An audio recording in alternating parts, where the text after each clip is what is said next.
Nous sommes dans la dernière maison des missionnaires de la Consolata au Québec. Je suis le père Jean Paré, le supérieur de cette communauté de 3 personnes. Mais ce n'est pas la quantité qui compte, c'est la qualité. Les missionnaires de la Consolata sont arrivés au Canada et aux États-Unis après la Deuxième Guerre mondiale.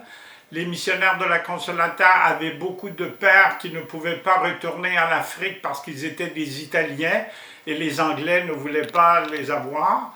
Alors la direction générale a commencé à ouvrir des missions en Amérique du Sud et en Amérique du Nord. Ici aux États-Unis, le premier père est arrivé en décembre 1947 et 1 mois plus tard, le premier père est arrivé ici au Canada, à Montréal. C'était le père Amadio qui avait de la famille. Il était né au Canada et il avait de la famille, mais ses parents étaient retournés en Italie et donc il avait un passeport canadien. Ça a été difficile de trouver. Évidemment, la direction générale voulait que les missionnaires de la Consolata viennent au Canada et aux États-Unis pour trouver des vocations et aussi pour trouver de l'argent parce qu'après la Deuxième Guerre mondiale, c'était financièrement pas facile.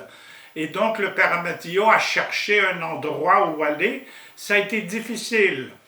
Et finalement, ils ont eu la permission de s'installer dans une réserve indienne. Évidemment, dans une réserve indienne, ils n'avaient pas beaucoup de sous, ils n'avaient pas de vocation.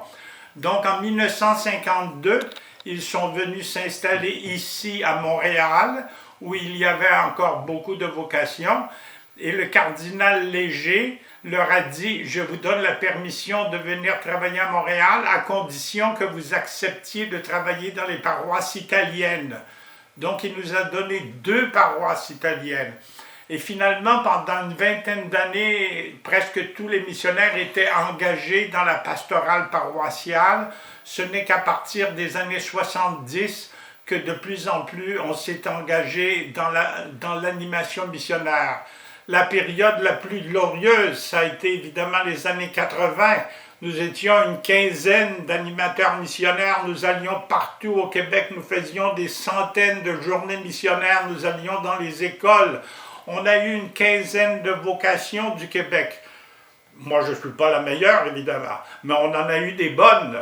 Et puis, après les années 90, non seulement la sécularisation, mais la déchristianisation ont été très fortes ici au Québec, de sorte que de la cinquantaine où nous étions, maintenant nous ne sommes plus que 3, mais il y a encore 4 ou 5 Québécois qui sont en mission.